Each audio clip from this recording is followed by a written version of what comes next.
mana nazokat sizga ko'rinib turibdimi? Mana bu struktura.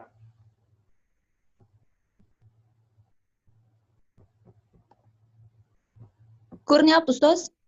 Demak, mana shuni masalan optimal variantini, ya'ni tomoshabinga siz doklad tayyorlamoqchi bo'lsangiz yoki maqola qilmoqchi bo'lsangiz, o'qiydigan odamga yoki dokladda tomoshabinga yaxshi tayyorlash uchun mana bunaqa qilish kerak.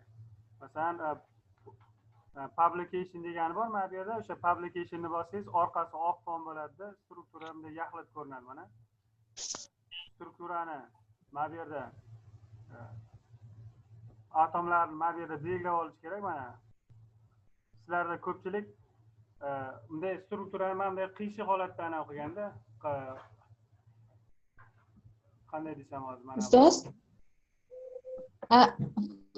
qotib qoldi ustoz, ovoz eshitilmay qoldi. Endi ovoz kelib ketdi. Boya ekranni oqartirdingiz-ku, orqa fonini shunda qotib qoldi-da. Ha, demak, masalan mana o'zi odatda orqa foni qora bo'ladi, mana qora bo'ladi orqa foni. Siz buni orqa fonni qora holatda prezentatsiya qilishga, ya'ni doklad tayyorlashga yoki maqola ko'rinishidagi Word faylga ko'chirib olsangiz bo'lmaydi. Buni hech kim qabul qilmaydi. Lekin qabul qilmaydi emas, tinglovchi yoki o'quvchi tushunmaydi. Doklad qilayotgan bo'lsangiz, tinglovchi tushunmaydi. Agar maqolaga qo'ysangiz, o'quvchi tushunmaydi. Shuning uchun odatda o'sha Word faylni oq fon bo'lganligi uchun mana orqasini publication degan mana bu yerda manage, ya'ni stilni o'zgartir degan joyi bor. Mana shuni o'zgartiramiz.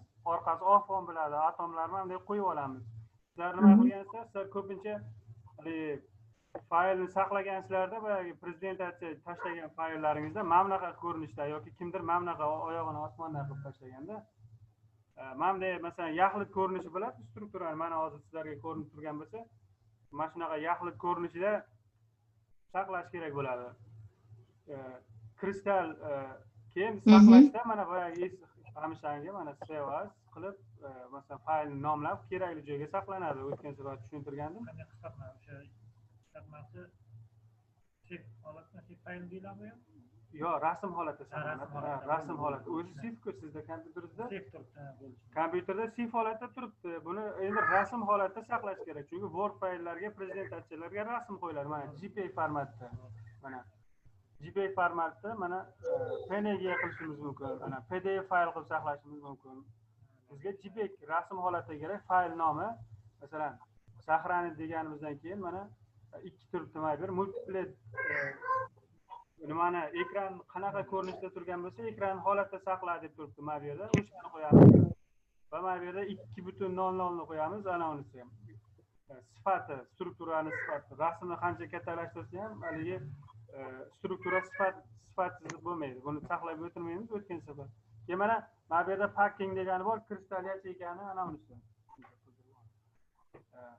Kristal yacheykani ko'rinishi mana bu yerda bunday qiladigan bo'lsak, mana kristal yacheyka bo'lib uzoqlashtiramiz o'zimizga qulay bo'lishi uchun.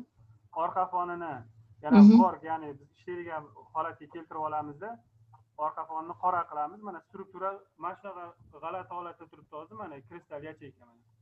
Sizlar hozir mana shu ko'rinishda shunday saqlagansizlar.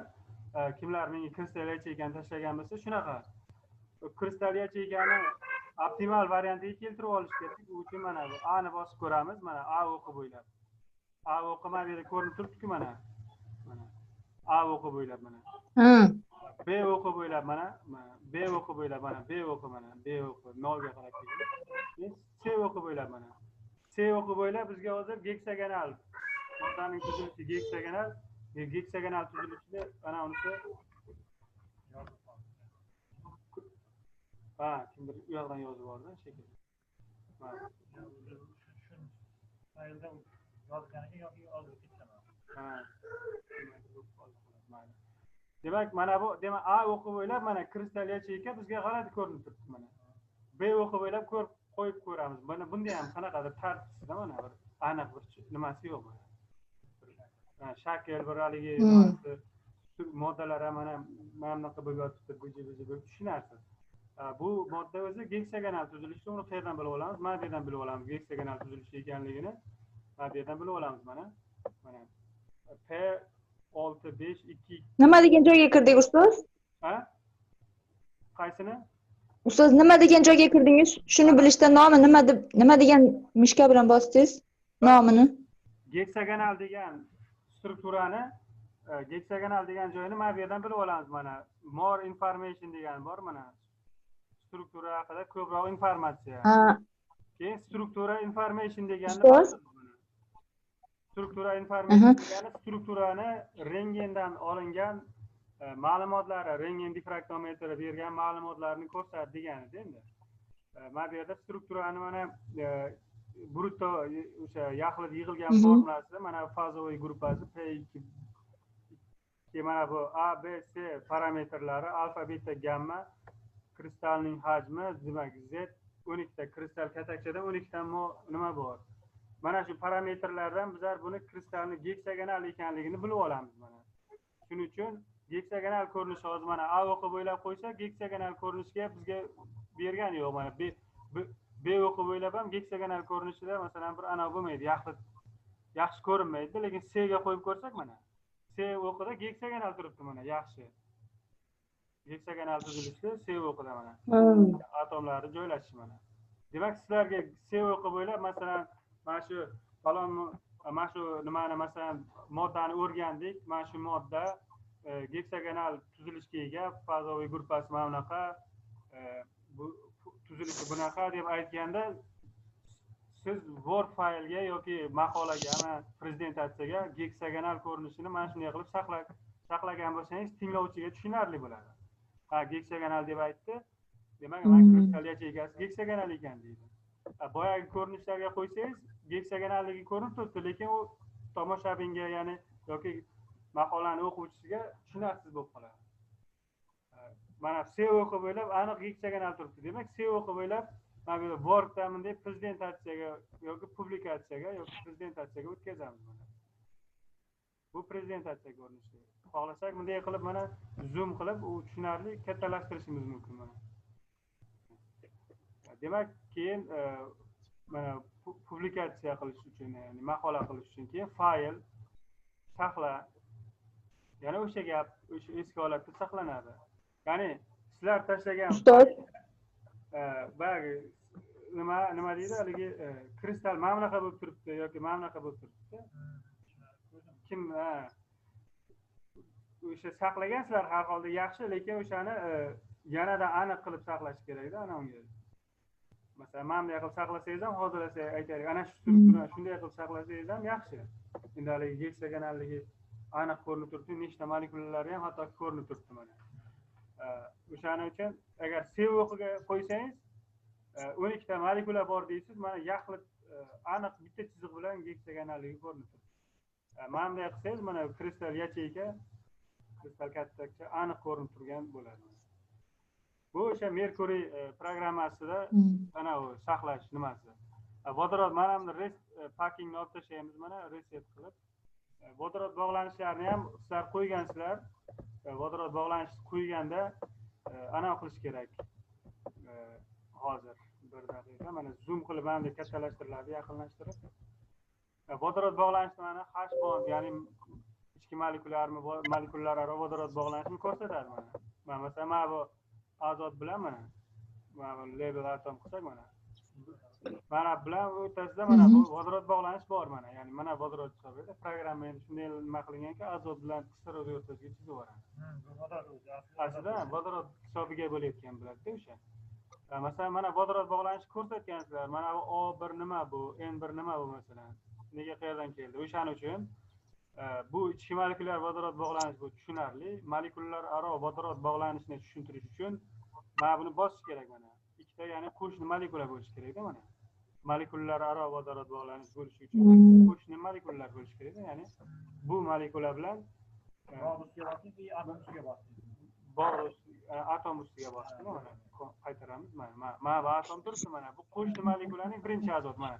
O'zining birinchi azot shu yerda turibdi mana. Mana bu bunday qilaylik, mana bu yerda bal qilsak hozir aniq ko'rinadi. Mana. Ular mana bu yerda o'zining azot, birinchi azoti ko'rinib turibdi. Ha. mana bu o'zining birinchi kislorodi mana. Bu qo'shni molekulaning kislorodi, bu qo'shni molekulaning azoti mana. Mana shuni ustidan bitta bossak, mana molekulararo vodorod bog'lanishi aniq ko'rinadi. Ya'ni bir molekula bilan ikkinchi molekula o'rtasida. Yana shu buni qulay pozitsiyaga olib kelasiz, mana zoom qilib yaqinlashtirasiz, mana bu yoqqa siljitasiz, mana xohlasangiz mana tepaga siljitasiz, mana bunaqa qilib ana ko'rinishiga olib kelib, xohlasangiz mana bunaqa qilib saqlanib qolasiz, xohlasangiz mana bunaqa juda ham nozik ko'rinishda yoki mana spesifik maxsus ko'rinishda mana bunaqa qilib xohlagan ko'rinishga keltirib olib, yana o'sha fayl qilib yana saqlab Word faylga yoki prezentatsiya erta masalan magistrlik dissertatsiyani qilayotganda moddani rangini o'rgandim, mana bunaqa ekan, u bu deganingiz bilan qulay pozitsiyada ko'rsatmasangiz tinglovchi tushunmaydi. Ayniqsa mana milliy domlalar qanali aytganingiz to'g'ri ko'rsatmayapsiz deydi, tushunmaydi.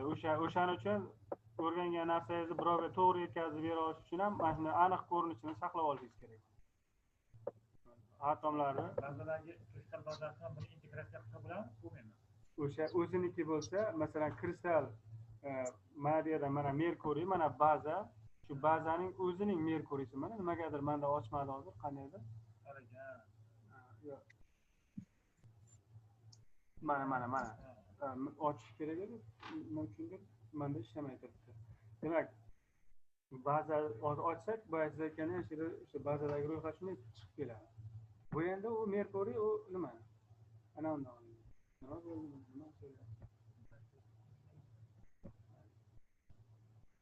Demak, mana bu yerda endi bu merkuriyni o'chiraman. Endi sizlar mana shu strukturalarni, masalan, sizlar magistrlik dissertatsiyasini qilib yuribsizlar. Kimnidir ana unisi obyekti dissertatsiya aloqa yomon bo'lib qoldi.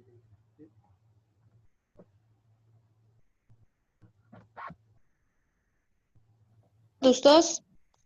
Ovozim eshitilyaptimi? Yo'q, uzilib qoldi-da. O'chiraman deganingizni eshitdim, merkuriyni o'chiramiz dedingiz. Ovoz kelmay qoldi. Xullas, merkuriyni endi o'chiramizda, mana sizlarda magistrlik dissertatsiyasida kimnidir bazasi olma kislotasi, kimnikidir nima, masalan, B metallar, platina, kimdir mis bilan ishlaydi. Yoki kimdir haligi salisil kislota, mana Afham masalan salisil kislota bilan ishlayman dedi. Demak, siz o'sha moddalarni strukturalarni o'rganilganmi deb bazadan izlab ko'rishingiz mumkin. U baza o'sha Cambridge universiteti tomonidan tuziladi. Mana shu baza, hozir o'sha bazani yuklayman. Bu merkuriyni o'chiraman. O'sha bazani yuklaymanda mana bazadan izlashni ko'rsataman. Mana ko'rindi, mana bu CCDC consquate degan nima turibdi, draw, peptid, autor, name deb ana ular turibdi mana ekranda. Sizlarga ko'rinyaptimi? Aha, ko'rinyapti. Mana shu yerda Aha, ko'rinyapti ustoz. Cambridge kristallografik ma'lumotlar bazasi bu programma pullik hisoblanadi. Ya'ni bazani tuzib ular boshqa nimalarga pullik evaziga beradi litsenziyonni. Bir yilda har yili 2 marta chiqaradi. Bizga 1 yilga bergan, masalan men 1 yilligini olganman. Mana shu yerda xohlagan moddani mana masalan avtor bo'yicha izlab ko'rishingiz mumkin yoki element bo'yicha izlab ko'rishingiz mumkin. Ya'ni moddani nomi bo'yicha, formulasi bo'yicha, fazoviy gruppasi bo'yicha, kristal katakchasi, yacheykasi bo'yicha, zichligi bo'yicha, tadqiqot bo'yicha va hamma tekstlar bo'yicha ref kodi degan narsa bo'ladi, o'shalar bo'yicha izlashingiz mumkin. Masalan, mana bu yerda draw deymizda. Ustoz, buni faqat siz ishlata olasizmi? Yo'q, xohlagan buni siz sotib olgan bo'lsangiz, xohlagan kompyuterga o'rnatib ishlatish mumkin. Faqat litsenziya berilgan bo'ladi. O'sha litsenziya nomerini ko'rsatish kerak. Har bitta kompyuterga bittadan internet orqali